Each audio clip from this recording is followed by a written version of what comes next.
नाजरीन आदाब। दोस्तों, प्रोग्राम करियर गाइडेंस के साथ मैं एतमाद आपकी खिदमत में। दोस्तों, प्रोग्राम करियर गाइडेंस को शुरू करने का अहम मकसद मैं अक्सर दोहराता आया हूं, फिर एक बार दोहराता चलूं। जब कभी हम अपने करियर के बारे में किसी से डिस्कस करते हैं तो हम ये नहीं देखते जिस शख्स के साथ हम करियर के बारे में डिस्कस कर रहे हैं वो किस पर्टिकुलर फील्ड से ताल्लुक़ रखता है या फिर उसका क्या बैकग्राउंड है। हम ये देखते हैं कि जब कभी हमारे अतराफ़ व अकनाफ में कोई शख्स पढ़ा लिखा हमको महसूस होता है तो हम उससे जाकर अपने करियर के बारे में डिस्कस कर लेते हैं, बिना ये जाने कि उसका पर्टिकुलर स्पेशलाइज्ड फील्ड क्या है। ये हरगिज़ हमें नहीं करना चाहिए, क्योंकि जो शख्स जो फील्ड का होता है उसमें ही वो माहिर होता है और वही बेहतर अंदाज में आपको गाइड कर सकता है उस पर्टिकुलर फील्ड के बारे में।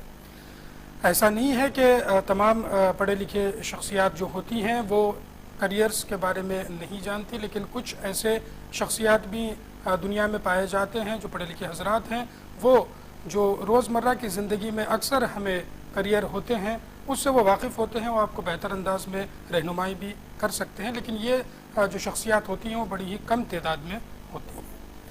दूसरी चीज़, हम जिस शख्स से अपने करियर के बारे में गुफ्तगू करते हैं, अक्सर ये देखा गया है कि उस शख्स का हमारे मुस्तकबिल से कोई लेना देना नहीं होता है, वो ऐसे ही कुछ भी हमें राय दे देता है। इस दूसरी चीज़ को भी बड़ी अहमियत देनी चाहिए।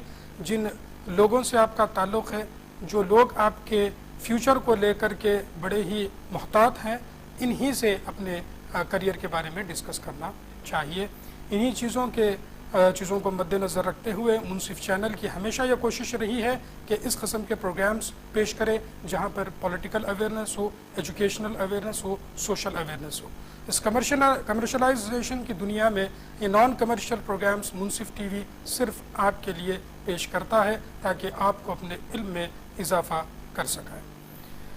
दोस्तों, आइए आज के प्रोग्राम यानी करियर गाइडेंस में, जैसा कि अक्सर हम इस प्रोग्राम में किसी टेक्निकल बेस्ड, स्किल बेस्ड या क्रिएटिव बेस्ड जो प्रोफेशंस होते हैं उस पर गुफ्तगू करते हैं, लेकिन आज हम किसी प्रोफेशन पर तो नहीं, लेकिन एक मल्टीनेशनल कंपनीज़ जो हमारे हिंदुस्तान में क़ायम हो चुकी हैं, बड़े लेवल पर इसको क़ायम किया गया और बहुत सारी इसमें आपको जॉब अपॉर्चुनिटीज़ मिलती हैं।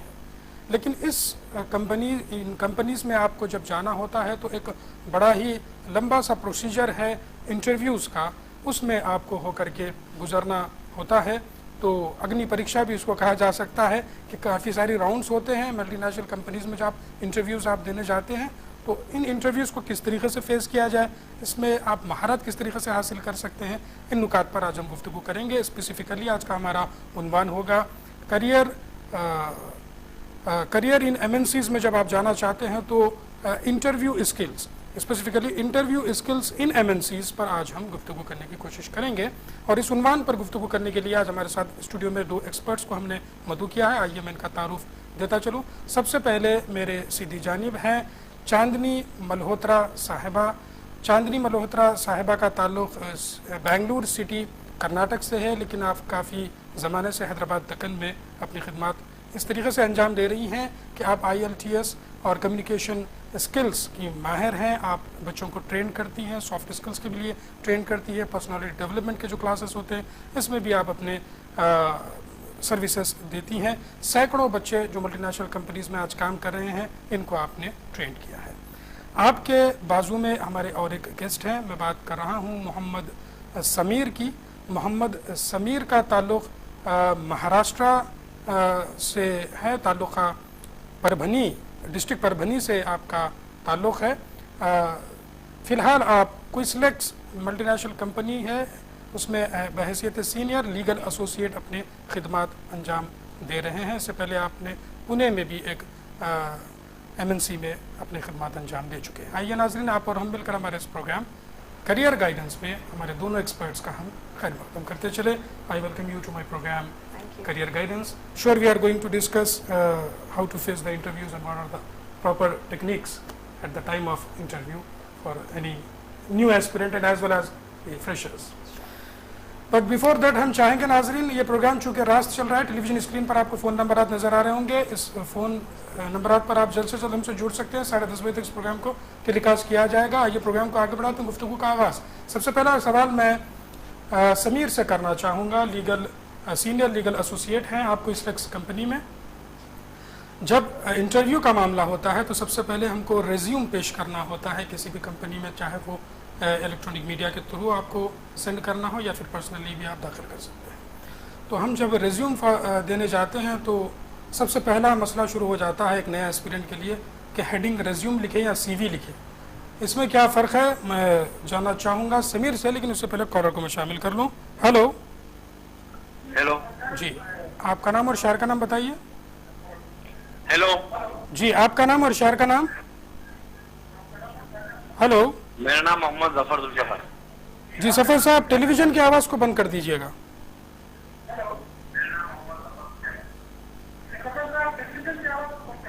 जी जी, जल्द से जल्द सवाल बताएं। जी मैं कर्नाटक से बीदर डिस्ट्रिक्ट से बात कर रहा हूँ। जी, सवाल बताइएगा। जी मेरा बी मैकेनिकल हो गया। जी, बी मैकेनिकल इंजीनियर हो गया और एमटेक मशीन डिजाइन हो गया मेरा, माशाल्लाह। जी बैंगलोर से हो गया। जी जी, टेलीविज़न की आवाज़ को बंद करिए। जी तो मैं अभी जो है फिलवक्त में जॉब हंटिंग में हूँ। ठीक है, ठीक है, बहुत शुक्रिया आपने हमें कॉल किया। आप टेलीविज़न की आवाज़ बंद नहीं कर रहे हैं, माजरत खाई से मैं आपका कॉल ड्रॉप कर रहा हूँ। बीई मैकेनिकल है, एमटेक है। आप जानना चाहते होंगे कि मल्टीनेशनल कंपनीज़ में क्या आपको मौक़े फराहम हो सकते हैं, सो इस पर हम गुफ्तगू करेंगे और फिर इंटरव्यू किस तरीके से देना। सबसे पहले रेज्यूम लिखे या सीवी लिखे, ये क्यों लिखते हैं, इसका क्या फ़र्क है, समीर से जानना चाहूँगा। जैसे कि आपने सवाल पूछा, पहले बेसिकली हमको इन चीज़ों के बीच का डिफरेंस जानना होगा, CV and resume. Basically CV means curriculum vitae, जिसके माने होते हैं कि कोर्स ऑफ लाइफ, और आपका जो होता है रिज्यूमे जो कि समरी ऑफ लाइफ होता है। बेसिकली आपका ये जो होता है सीवी, वो ब्रिटिश कंट्रीज़ में, ब्रिटिश में जैसे कि ब्रिटेन में और इंडिया में मोस्टली कॉमनली यूज़ किया जाता है। ऑन द अदर साइड आप जब यूएसए जाएंगे तो वहाँ पे in the absence of CV वहाँ पर यूज़ किया जाता है रिज्यूमे। इस दोनों के बीच में जो बेसिक स्लाइटेस्ट डिफरेंस है वो ये है कि जो आपका सीवी होता है करिकुलम वेट, उसके अंदर आपका डिटेल्ड लाइफ का पूरा डिस्क्रिप्शन दिया हुआ होता है इन अ क्रोनोलॉजिकल ऑर्डर, जैसे कि आपका एजुकेशन बैकग्राउंड, उसके बाद फिर आपकी achievements and everything from the very start. On the other hand जब आप रिज्यूमे की बात करोगे वहाँ पर ये होता है कि आपका जो शॉर्ट समरी होता है जो वो आपको दिया जाता है, और उसके अंदर एक खास बात ये होती है कि रिज्यूमे को आप कभी भी depending on the job requirement आप उसको मॉडिफाई कर सकते हो, लेकिन आपका जो सीवी है वो सिर्फ ऐड होगा in a chronological order, unlike with resume. अगर से आप रिज्यूमे में हो तो आपको ये बेनिफिट होता है कि आप उसको कभी भी, सपोज करिए कि आप एक फील्ड में बिलोंग करते हैं, उस फील्ड के अंदर आपको 2 से 3 अलग अलग रोल मिल रहे हैं, तो आपको बेनिफिट ये होता है कि आप उसको अकॉर्डिंगली मॉडिफाई कर सकते हो, अनलाइक सीवीज। और उसके अंदर एक बात दूसरी ये होती है कि आपका जो रिज्यूमे है उसके अंदर आप उसको 2 से या 1 पेज में मॉडिफाई कर सकते हो, विच इज़ बेटर। जहाँ तक ये होता है ना कि आपको शॉर्टलिस्ट करने के वक्त इंटरव्यूअर के पास वक्त का बहुत कम होता है, तो उस सिचुएशन में आपने रिज्यूमे को प्रेफरेंस देनी चाहिए। ठीक है, लेकिन मैं चांदनी मल्होत्रा साहिबा से जानना चाहूँगा कि हम इन जनरल सुनते हैं कि रिज्यूम जो है वो न्यू कमर्स के लिए दिया जाता है और सीवी जो है वो किसी को अगर एक्सपीरियंस्ड है तो किसी फील्ड में बनाया जाता है। आपका क्या कहना है इस पर? हाँ, actually, resume is mostly used by fresher, like Mr. Samir said, I agree with him, but I just like to add a little bit. Resume is mostly a very short form of whatever, mostly for freshers or mid-level. If you are a senior level experienced candidate, then you have to form something called a curriculum vitae, CV, which is derived from a Latin word. Now, resume is when you are going as a fresher, a resume is just a brief, your objective, your education qualification, technical skills you had as a fresher, and it may be till 3 years experience. Whereas in a CV, when you are more experienced, like you say, more focus on academics, you're going for a professor's job, research is where you can give your doctorates, your awards won, theses you have written on, then you can, a CV, like Mr. Samir said, it's a very long, it go on from 4 to 5 pages, whereas a resume is short and sweet, maximum 1 to 2 pages. ठीक है, तो जैसे कि new अगर aspirants हो तो वो अगर जॉब के लिए जाते हैं तो उनको रेज्यूमे लिखना होगा।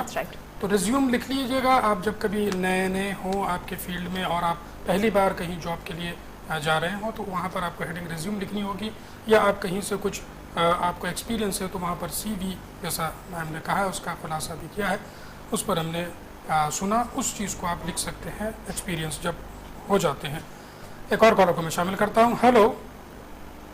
हेलो जी, आपका नाम और शहर का नाम बताइए। हाँ जी, मेरा नाम विनोद कुमार है जी, मैं बैंगलोर से बोल रहा हूँ जी। सवाल बताइएगा।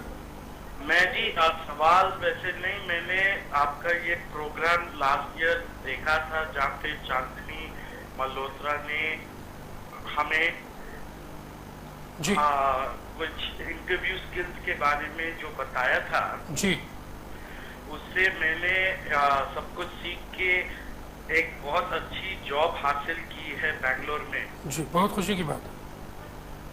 तो मैं उनका बहुत थैंक यू कहना चाहता हूँ। जी, बहुत शुक्रिया।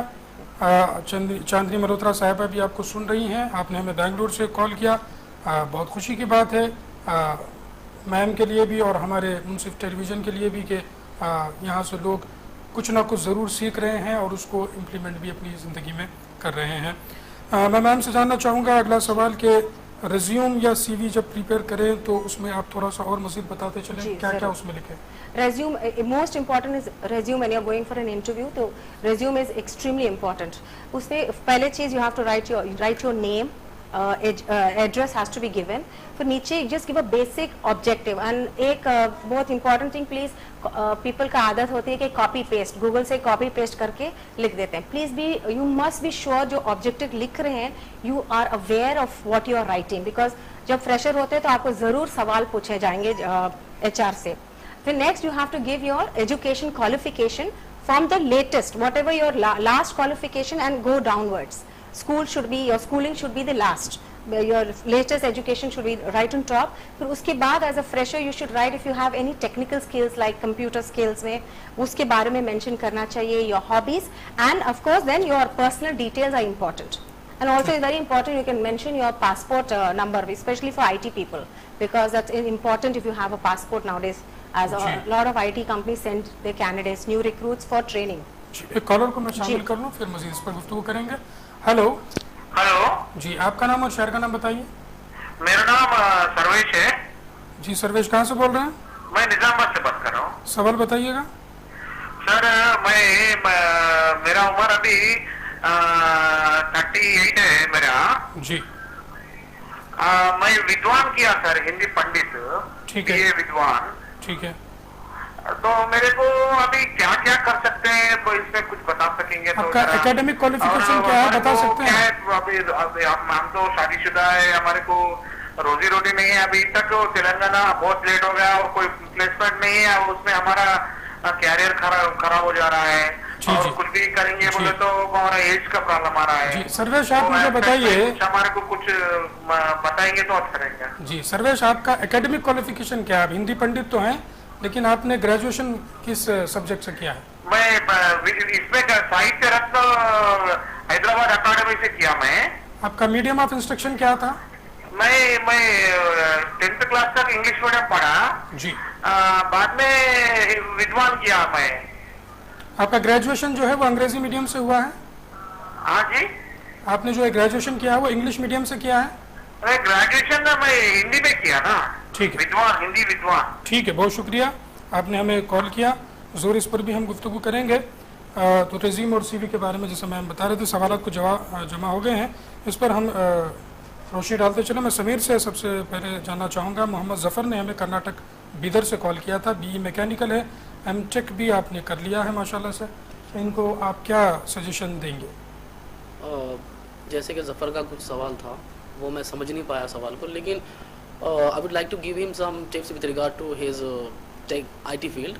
He indirectly belongs to IT field, so if at all he was asking about how to prepare a resume or how to face a interview, I advise him to follow the program and he will get benefited. But to add few more tips, whenever you are approaching a interview now, you should keep in mind that apart from your technical skills which are related to your field, you should have the focus and in-depth understanding of corporate sector, how it works.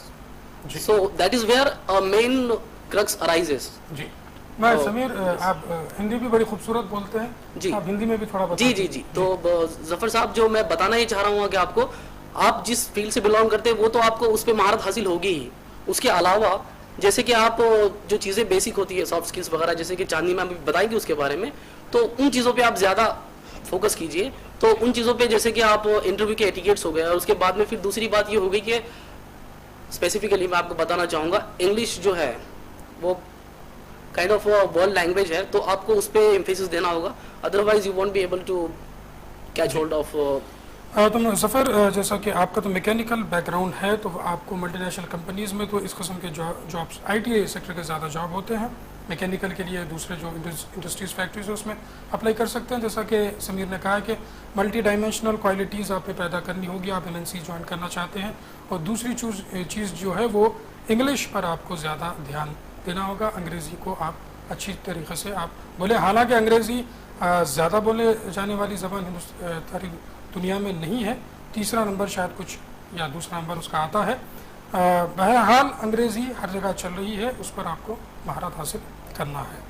मज़ीद आप कुछ कहना चाहेंगी चांदनी साहिबा इस सवाल में? Yeah, मेरा जो he said he is a BE. I think maybe if he is looking for a job, if he is jobber, he can try for I don't know if he, how his communication skills are, but he can try for even the BPO industry. Since BPO you can get into a technical support job और back end process jobs भी रहते हैं with BE. They have non voice भी रहते हैं, voice based भी रहते हैं, and they are medium size companies as well as MNCs. So ऐसे नहीं है कि he has to make it start immediately for an MNC. He can start with, you know, always one must remember, at least that's my advice, that you know, start your career right from wherever you get a job. We get a break and फिर आगे जा सकते हैं। कोई लोग, lot of people have this कि मैं सिर्फ MNC में चाहते हैं, इस तरह फिर आप वेट करते रहेंगे। इस तरीके से जब वो सोचते हैं मैम, तो अपना जैसे ही वो क्वालिफाई एग्जाम पास करते हैं, उसके बाद एक साल ऐसे ही गंवा देते हैं। बराबर। इसको नहीं गंवाना चाहिए। आप इस पर भी थोड़ा बताते चलिए कि क्या होता है अगर एक साल आपने जब अगर बहुत कैंडिडेट्स ऐसे करते हैं, I have come across that, you know, हमारा डिग्री हो गया, बीटेक हो गया, MBA हो गया, मगर मेरे को सिर्फ द बेस्ट कंपनी में ज्वाइन करना, fortune 500 companies, they hear these names, but हर एक को नहीं मिल सकता। Like I will come forward to this afterwards, but like you have so many people who are qualified but we have less jobs, कम रहते हैं। तो कॉलर को माजरत करें सर। जी जी, हेलो हेलो जी, गालिबन कॉल ड्रॉप हो गई। जी फरमा रहे थे आप कि ये साल वेस्ट नहीं करना है, वेस्ट नहीं करना। जहाँ भी उनको जॉब मिलती है, जो भी फील्ड में, ही और she should go ahead and start the career, make a break, because एक one very important thing, that confidence will not break, because if you are going to wait for that one particular job, your confidence level for sure will go down, and that is a major drawback. Confidence नीचे गया तो your तो आपका जो पहला साल होता है वो बड़ा ही कीमती होता है, चाहे आपने ग्रेजुएशन की हो या पोस्ट ग्रेजुएशन की हो। जैसे ही आप पास कर लें तो कुछ ना कुछ जॉब पर ज़रूर चढ़ जाए। मज़ीद गुफ्तगू जारी रहेगी दोस्तों। अब वक्त हो चला एक छोटे से ब्रेक का, तो ख़वातीन हज़रात एक ही दरख्वास्त, आप कहीं जाइएगा मत, हम हाजिर होते हैं इस छोटे से ब्रेक के बाद। साहब आपका शुक्रिया अदा किया कि इन्होंने, बेशक आप हमारे इस चैनल में और इस किस्म के प्रोग्राम्स में 2-3 बार आ चुकी हैं, और खातिर ख़्वाह हम समझते हैं लोगों को फ़ायदा हुआ होगा। इनके पास सर्वेश ने हमें कॉल किया था निज़ामाबाद से। इनकी उम्र है 38 ईयर से, हिंदी पंडित हैं। मैं चांदनी मल्होत्रा साहिबा से जानना चाहूँगा आप इस पर क्या कहना चाहेंगे, फिर मज़ीद समीर भी कुछ इनको राय देना चाहें। मेरा राय है, he can try to get a job. Data entry की जॉब्स मिलती हैं जिनको जैसे इनकी हिंदी बहुत अच्छी लगती है, तो इनके लिए डेटा एंट्री जॉब्स मिल सकती हैं, और ऑल्सो ये डोमेस्टिक कॉल सेंटर्स में ट्राई कर सकते हैं। उधर importance is not given to extremely high level of English. If you have average level of English with some regional languages, then he can get a job definitely in a domestic call centre, और even back end office जैसे होते हैं back end jobs, पर non voice रहते हैं, email पे रहता है, चैट प्रोसेसेस रहते हैं, या एडमिन भी रहते हैं, तो वहाँ पर mister service can try for a job in this field. जी, एक तो जैसे डोमेस्टिक कॉल सेंटर्स है जहाँ पे हिंदी में भी वो बात कर सकते हैं। दूसरी चीज आपने डेटा एंट्री, डेटा एंट्री भी क्या हिंदी में होती है? हाँ, होती है। ठीक है, जैसा कि किताबें वगैरह बनती है, तो इन चीज़ों के बारे में कुछ आप मजीद इसमें ऐड करना चाहेंगे समीर? बेशक चांदनी साहिबा ने बहुत अच्छे से इसको बता दिया है। वक्फे के पहले जो सर्विस साहब ने सवाल पूछा था, उसके अंदर मैं आपको बताना चाहूँगा कि प्राइवेट ट्यूशन्स होते हैं जहाँ पे ख़ुसूसी तौर पे हमारी मादरे ज़बान वतन की हिंदी है, लेकिन अनफॉर्चुनेट चीज़ ये है कि वहाँ पे उसके ऊपर किसी का होल्ड उतना अच्छा नहीं है। तो with regard to that you can try as a private tutor in a city like Hyderabad, so that will also be an opportunity for you if you are. एक और कॉलर को मैं शामिल करता हूँ। हेलो जी, आपका नाम और शहर का नाम बताइए, टेलीविजन की आवाज़ को बंद कर दीजिए जी। Can I speak to Chandni, ma'am? Yes, she is listening to you. Please carry on. Hello. Yes, please, ma'am. Yes, please. This is Anita, ma'am. Yes, please. I'm very nervous while attending the interviews. Okay. What I have to do, ma'am? Okay. What type of interviews you are facing nowadays? I'm attending the interviews in a call center like BVOs. Okay. Your academic qualification? Degree Degree. You are calling from? from Hyderabad. Hyderabad. Thank you Anita ji. Ma'am आपसे सवाल किया है, आप इसमें इस पर जवाब Ji, sir. Anita, I would, since you are a degree holder, that's a very good qualification, and when you spoke, you can communicate in English. My most important thing to tell you is, I think you don't speak from your speech. I could make out you can communicate, but you're not a very fluent communicator on daily basis. So my first piece of advice would be, please start communicating regularly, and to get out of the nervousness is the most important thing is this. Please attend interviews as many as possible. जितने ज़्यादा आप interviews attend करेंगे उतना ज़्यादा confidence level मिलेगा, क्योंकि every time you go for an interview it's a different experience. It is not possible that if you attend one interview you will be successful. Please try attending more and more interviews. I would suggest you try for a domestic call center first, or even in the administration department you can try. This way you will help, but please I would suggest that you should start communicating in English. तो domestic call centres भी होते हैं, international call centres International and domestic. तो domestic में थोड़ी सी leniency अंग्रेजी के लिए Yes, उधर leniency is there. You don't have to be 10 out of 10 or 9 out of 10 क्योंकि वहाँ पर English. इन जनरल हमारे ही लोगों से बात करना होता है। जी, लोकल होता है, but international में you're talking to US, आजकल Australian clients रहते हैं, it could be UK also. They're there, वहाँ पर आपकी English definitely has to be, out of 10, 9 or 10 out of 10. The fluency has to be very high. Your pronunciation should be very good. MTI नहीं रहना चाहिए. MTI is a mother tongue influence. जैसे pronunciation में होता है mixed, simple. हमारे खासकर अगर तेलुगु की बात की जाए तो हम जब अंग्रेजी बोलते हैं तो तेलंगाना रीजन के वेयर आर यू गोइंग वो बोलते हैं। Where are you going? Telugu का वहाँ पे कुछ खुदा न खास्ता मजाक उड़ाने की बात नहीं है, लेकिन आपको एक अहम चीज़ बताता चलूँ कि तेलुगु जो होती है, तेलुगु लैंग्वेज का जो आखिरी का जो वर्ड होता है वो वॉवल पे ख़त्म होता है, तो वो इसलिए जनरली वहाँ पर ई आ ऊ लग जाता है। तो इस तरीके से, वरना यहाँ पर भी बहुत सारे अच्छे अंग्रेज़ी बोलते हैं तेलंगाना रीजन के लोग, तो वो मदर टंग इन्फ्लुएंस होता है जी। मैम रेज्यूम जब लिखते हैं तब बाज़ वक्त ये भी देखा जाता है, जब इंटरव्यू का टाइम आता है तो ये कहकर विदा कर दिया जाता है कि आप ओवर क्वालिफाइड हो। तो ये ओवर क्वालिफाइड क्या होते हैं और किस तरीके से रेज्यूम में उन चीज़ों को डालना होता है? Resume usually like I said resume होता है जो फ्रेशर्स कैंडिडेट होते हैं, मगर उनमें freshers also resume can be for a candidate who is like 3 years 5 years और 6 years.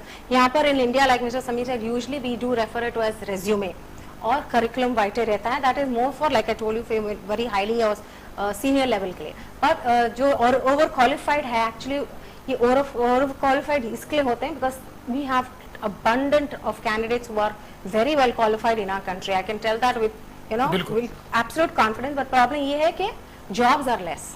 So then when they find it, they're not getting the job. You can't be unemployed. So I would suggest such people should rewrite their resume.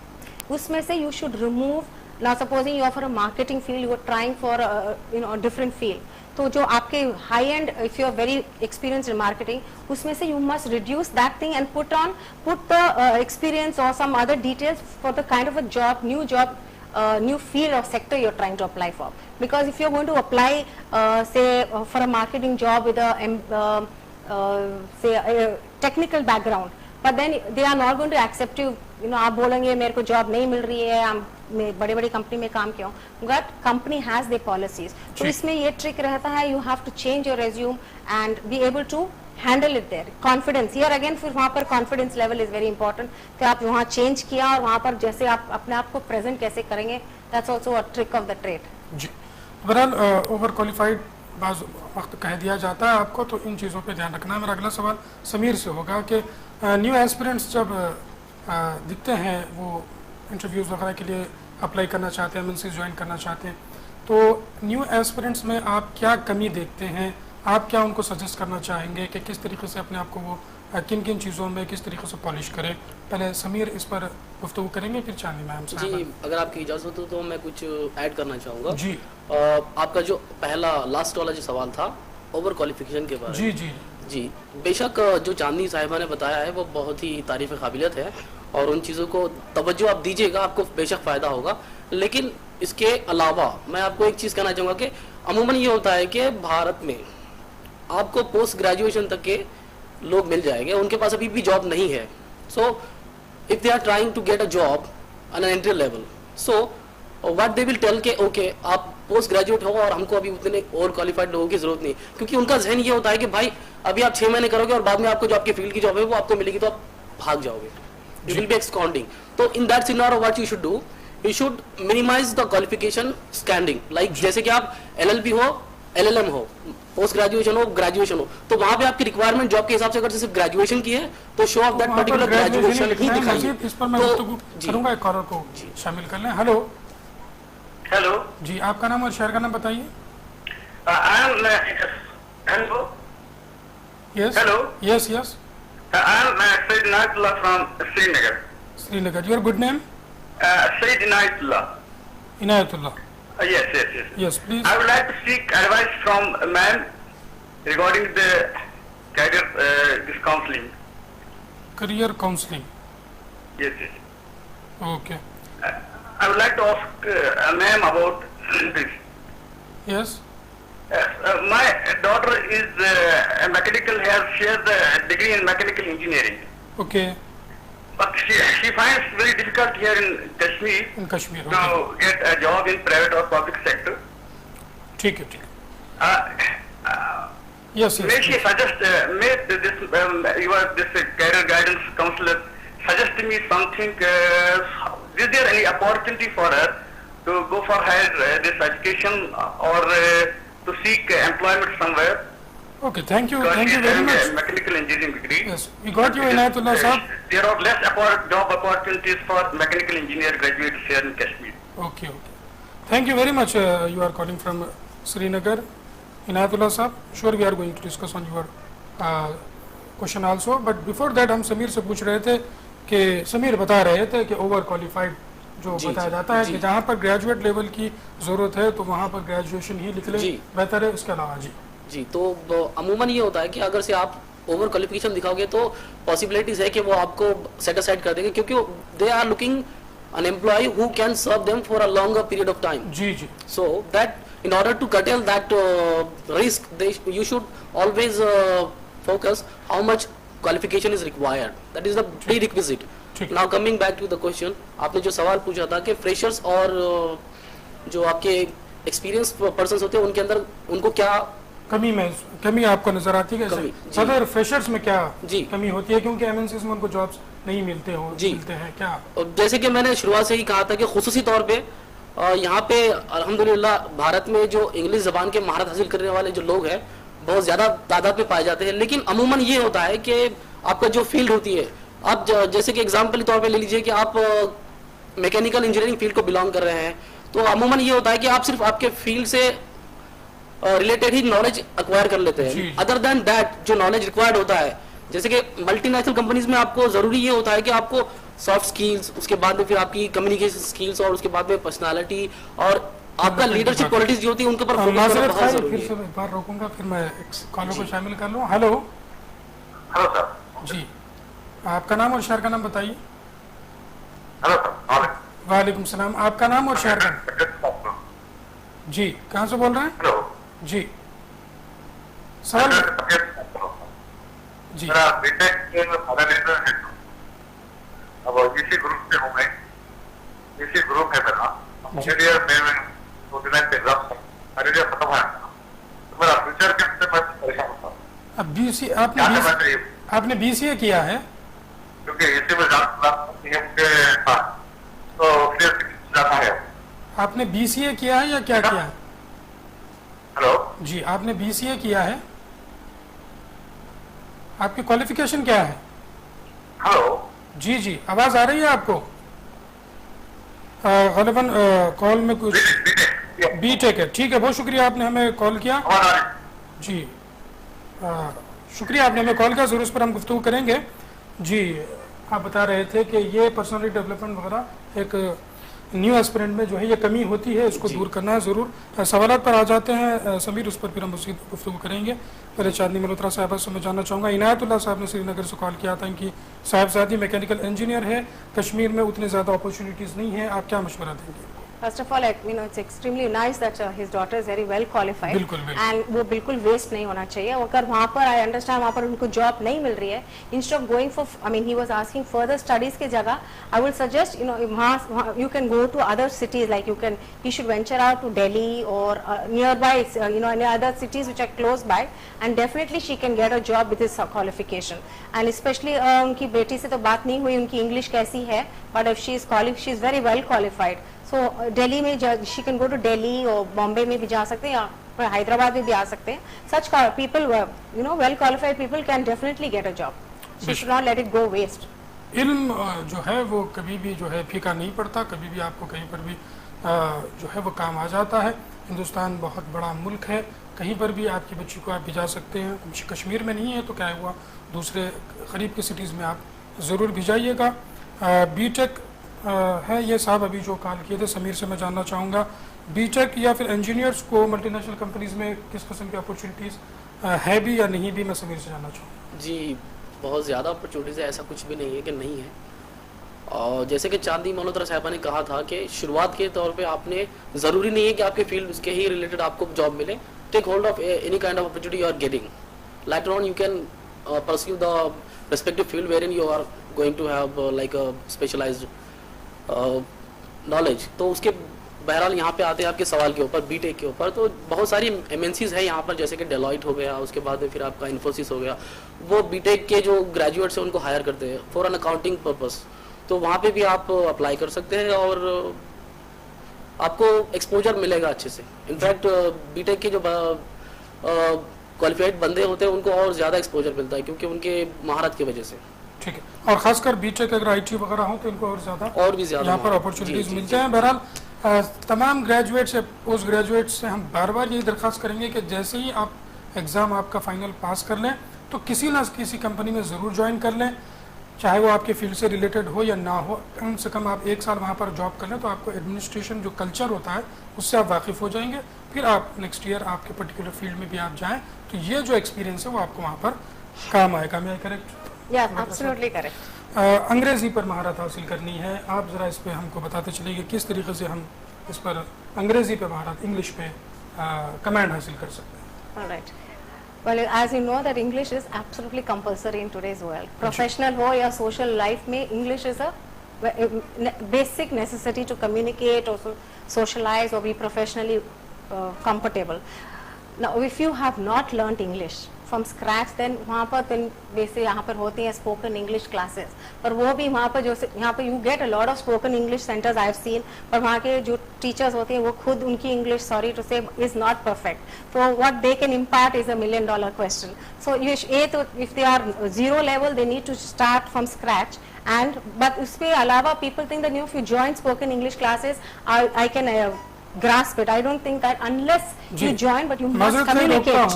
30 दिन में अंग्रेजी सीख जाइए, 25 दिन में अंग्रेजी सीख जाइए। No, I was coming to that. बिल्कुल नहीं हो सकता. If you are 0 level, you cannot. And it's like, even if you are above 6 out of 10, 7 out of 10 in communication, unless you practice, it's just like swimming or driving a car. Without practice, you cannot be able to communicate. Especially, I would give one piece of advice जो लोग English में improve करना चाहते हैं. Most important, please stop thinking in your regional languages, because the minute you think in your regional language, आपको वो words नहीं आएंगे, vocabulary नहीं आएगा to communicate or to put down your thoughts or communicate. तो वो regional language में सोचना बिल्कुल बंद करना चाहिए. You must think in English. Think English, eat English, yes, speak work English, everything English. Because without that you cannot. अगर आपकी सोच दूसरी भाषा में होती है तो you can not get the word to pen your thoughts down और टू। लेकिन ये सोचे कैसा, इंग्लिश में भी तो सोचे कैसा? सोचा जिनको, मेरा मतलब जो जिनको बेसिक इंग्लिश आती है, तो at least you know if it's one line per day, try to do that. And another piece of advice is to, this is what advice I do give in my trainings of even IELTS, you must read the newspaper. Some पढ़े, not newspaper पढ़े मतलब वो नहीं कि zone सी picture है और खाली sports और what is the entertainment. Basic some news editorial page में 2-3 lines पढ़े, it will enhance your skills, it will enhance your fluency, and most important जो English में होती है हम लोग जो करते हैं, जो what I am doing is talking, this is vocabulary. That is the most important part in communication, vocabulary.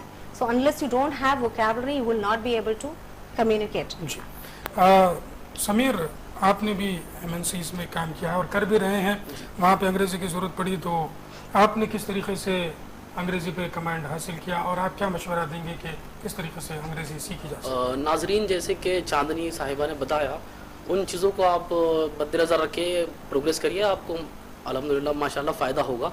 On top of that मैं चाहूँगा 4 चीज़ों पे ध्यान देना। देखिए, किसी भी ज़बान को आपको अगर से आपकी सीखना है तो पहले आप जहन में एक चीज़ लाइए कि बच्चा जो होता है छोटा, वो किस तरह से उस ज़बान को सीखता है, तो उसके शनाख्त पे लेके आप उसको कोशिश करिए।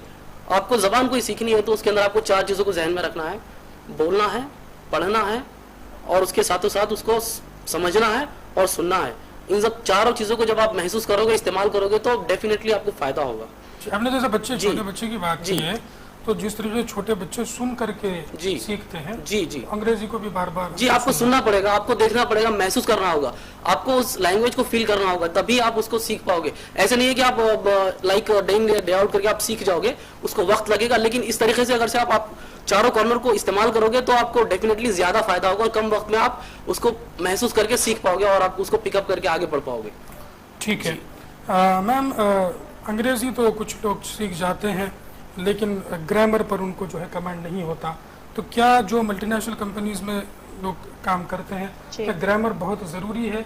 क्या जो इन जनरल ज़बान बोली जाती है उससे भी काम चल जाता है? तो जो मल्टीनेशनल में जहाँ पर राइटिंग स्किल्स रहती हैं, तो to write you should have a basic grammar knowledge, but to communicate you don't need the grammar because it's just the basic usage of prepositions, articles. So वो जो communication में grammatically when you're speaking वो तो flow आ जाएगी, मगर जहाँ पर writing करनी होती है वहाँ पर you have to focus on especially on basic things like everybody has a habit, सब कुछ पे द लगा देते हैं, द तो उस पे written skills में थोड़ा you have to put, yes, जरूरी है। But spoken में with like I said with practice, with the flow it comes. The grammatical mistakes you can overcome with practice. ठीक है दोस्तों, मज़ीद इस पर गुफ्तगू जारी रहेगी। एक वक्त हो चला एक छोटे से ब्रेक का, तो ख़वातीन हज़रात एक ही दरख्वास्त, आप कहीं जाइएगा मत, हम हाजिर होते हैं इस छोटे से ब्रेक के बाद।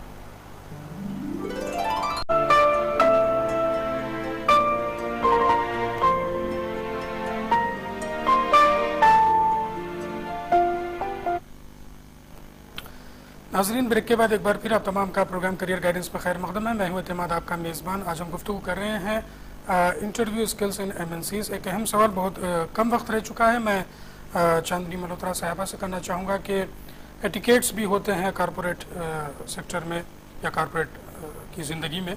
मैं जल्द से जल्द आपसे दरख्वास्त करता हूँ इस पर आप रोशनी डालो। जरूर। Etiquettes is a very important thing in today's world, in the corporate world also and socially. Etiquettes का मतलब ये होता है कि basic manners, like जहाँ corporate world में भी होता है, जैसे workplace etiquette होता है, जो how to behave in the office, how to talk, how to maintain the your desk. Then there is, you see, etiquettes के बीच में you get dining etiquette, जिसमें होता है formal and informal how to eat, because आजकल corporate world में you get to interact with clients from every part of the world. So you etiquettes उसमें होती है कि जैसे how do you eat with a fork and knife, how do you raise a toast, how do you even sit down, how do you offer a chair to the ladies. These are basic etiquettes. And when you say about even a basic handshake in the corporate world, साथ में team work है, team work also how to behave with the team, जो politics बोलते हैं, workplace politics, how to avoid that, and even a handshake at workplace is very important. That's an etiquette. business card जिस तरह देते हैं वो भी एक etiquette रहता है दोनों हाथों के साथ. So this is a very important in the corporate world. आजकल when you join a company, they want a person who is completely groomed. They don't want somebody तो खाली he or she technically qualified हो. he or she has to be पर वही fully multi groomed. Dimensional qualities उनमें जी, होनी चाहिए। fully. दोस्तों बहुत सारे सवालात पर हम गुफ्तगू कर सकते थे, लेकिन वक्त मुझे इसकी इजाज़त नहीं दे रहा है कि मज़ीद में इस प्रोग्राम को आगे बढ़ाऊँ। अगर वक्त मिलता है तो अगले जुमेरात को हम कोशिश करेंगे इसी उन्वान पर फिर एक बार गुफ्तगू की जाए। मुझ पर वाजिब है मैं दोनों गेस्ट का शुक्रिया अदा करूँ। समीर आपका भी बहुत बहुत शुक्रिया, चांदनी मुनव्वरा साहब आपका भी बहुत बहुत शुक्रिया। Thank you so much. दोस्तों इस उम्मीद के साथ कि अगले बुध को करियर गाइडेंस में हम कोशिश करेंगे कि करियर इन मॉडलिंग पर गुफ्तगू की जाए। जो मॉडल्स वगैरह को हम इस प्रोग्राम में पेश करेंगे वो अपने जो ख्यालात है इजहार करेंगे और मॉडलिंग करियर को किस तरीके से आप चूज़ कर सकते हैं इस पर हम गुफ्तगू करेंगे। तब तक के लिए करियर गाइडेंस की पूरी टीम को एतमाद के साथ इजाज़त दीजिए। अल्लाह हाफ़िज़।